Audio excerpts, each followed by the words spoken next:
Olá, sejam muito bem-vindos à nossa quarta aula de Sociologia para o curso de Administração. Ao longo dessa semana, iremos conhecer dois novos conceitos centrais para a Sociologia e para as ciências sociais em geral: cultura e socialização. A pergunta que nos guiará essa semana é: o que faz com que pessoas tão diferentes decidam se unir para viverem juntas em sociedade?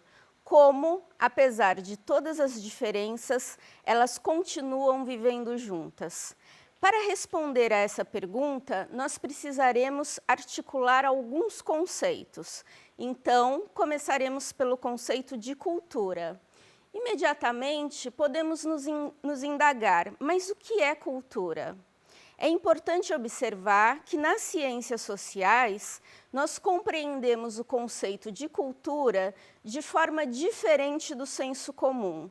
No senso comum, geralmente, associamos a cultura às belas artes, às manifestações artísticas, como o teatro, o cinema, as artes plásticas, ou ainda quando nos referimos a uma pessoa de cultura, exemplificando pessoas estudiosas ou bem educadas. De fato, esses elementos, as artes plásticas, o teatro, o cinema, os estudos, pertencem à cultura. Porém, para as ciências sociais, entendemos a cultura de forma ampliada. Academicamente, o conceito de cultura ele foi desenvolvido em oposição ao conceito de natureza. E aí, nesse sentido, a cultura ela se refere ao que é realizado pelo homem, ao que é produto do trabalho humano, seja ele imaterial, intelectual ou material, em oposição à natureza, que diz respeito ao reino da natureza e, portanto, um objeto de estudo das ciências naturais.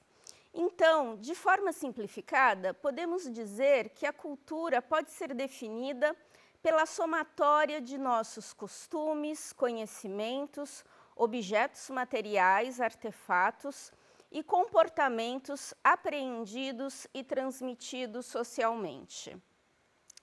Mas, se a cultura é algo tão abrangente que envolve toda a produção e manifestação humana, qual seria a diferença entre cultura e sociedade?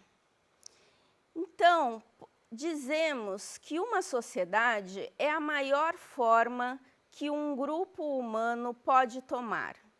Disse que um grupo razoavelmente grande de pessoas constitui uma sociedade quando elas vivem em um mesmo território, ou seja, compartilham um mesmo território, são relativamente independentes das pessoas fora da sua área e compartilham uma cultura comum que é aprendida e transmitida de uma geração para outra. Sem essa transmissão social da cultura, cada geração teria que se reinventar completamente. É importante a gente observar que as pessoas têm a tendência de superdimensionar as características de sua própria cultura, como se ela fosse a cultura normal. Sair do nosso lugar, do nosso ponto de vista e se colocar no lugar de uma pessoa de outra cultura não é um exercício que temos o impulso de fazer espontaneamente. Esse é um movimento de deslocamento, de descentramento que exige um esforço consciente da nossa parte. A cultura considera natural suas maneiras próprias de lidar com tarefas básicas da sociedade. Mas, na realidade, todas as práticas sociais são aspectos da cultura que são aprendidos e transmitidos pela interação humana dentro de cada sociedade específica. Por exemplo, na Índia, é normal os pais arranjarem o casamento dos filhos. Existe, inclusive, a figura da casamenteira, que é uma pessoa de respeito na sociedade, especializada em organizar bons encontros entre os casais.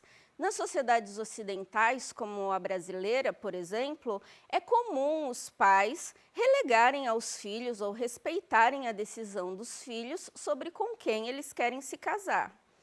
Um outro exemplo é a própria linguagem. Para nós brasileiros, é normal, é considerado normal falar português. Assim como para quem nasceu em Roma, é normal falar italiano. Ou para quem nasceu na Argentina, em Buenos Aires, é normal falar em espanhol. É importante também a gente observar que todas as culturas compartilham componentes básicos. Estes componentes, eles possuem conteúdos diferentes para cada cultura, então cada cultura tem o seu conteúdo próprio, porém estamos falando de estruturas elementares que são recorrentes, que estão presentes em todas as culturas.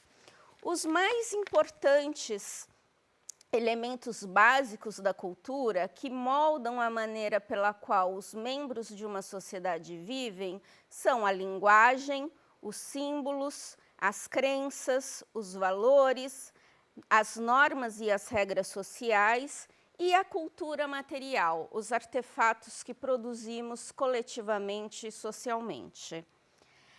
A língua, a linguagem, constitui o elemento essencial de uma cultura, porque é exatamente ela que distingue os seres humanos das demais espécies. Os membros de uma sociedade geralmente compartilham uma linguagem comum, o que facilita a interação e as trocas diárias.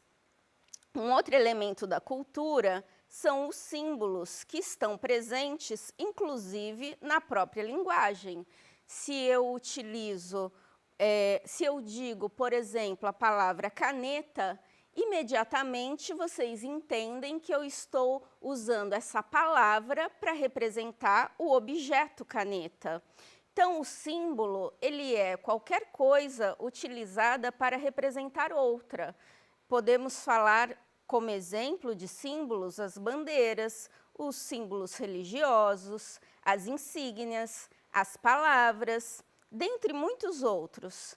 A existência da cultura depende da convenção sobre esses símbolos. O mais importante aqui é como convencionamos e compartilhamos coletivamente esses símbolos. São eles que habilitam as pessoas a criar, comunicar e transmitir às gerações subsequentes os outros componentes da cultura. Sem eles, componentes como valores e normas simplesmente não existiriam.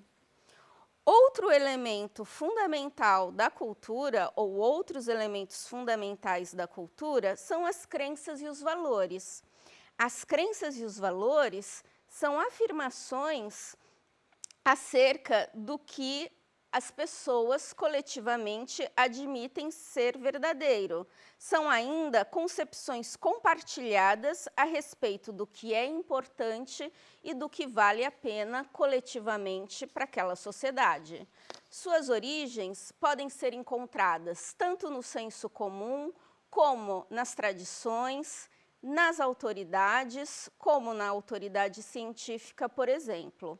Não existe um consenso global acerca do que é verdadeiro ou falso no mundo. No entanto, cada sociedade desenvolve um sistema de crenças, às quais se mantém fiel e procura ensiná-los aos seus membros. Nossas crenças têm a função de manter a estrutura da sociedade. Elas ajudam a manter o sistema econômico e também a desigualdade social dele decorrente. E, finalmente, nós podemos falar das normas, que são regras de conduta ou expectativas sociais para o comportamento. Elas especificam como as pessoas devem agir nas mais diversas situações sociais. Elas podem ser normas informais ou normas formais, sendo que ambas são passíveis de sanções quando não são cumpridas. E por último, o último componente da cultura é a própria cultura material, toda a materialidade que nós produzimos coletivamente, socialmente. A cultura material, ela é constituída pelo conjunto dos objetos, dos tecidos, dos utensílios, das ferramentas, dos adornos, dos meios de transportes, das moradias, das armas, de toda a materialidade que nós construímos, que formam o ambiente concreto de uma determinada sociedade. Quando pensamos em como esse conhecimento sobre a cultura e os seus elementos é aplicado ou pode ser aplicado especificamente para a área da administração, é importante observar que cada setor da economia e cada empresa possui uma cultura empresarial própria e que um eventual descuido na integração de cada novo colaborador, de cada novo funcionário que chega na empresa, sobre quais são os símbolos, a linguagem, os valores e as normas específicas daquela empresa que são compartilhadas, isso pode acarretar uma grande dificuldade de comunicação, de integração do profissional à empresa e da própria gestão de pessoas. Então, recapitulando, na aula de hoje estudamos o que é cultura, a diferença entre cultura e sociedade e quais são os elementos básicos da cultura. Obrigada pela participação de vocês e nos vemos na próxima aula. Até logo!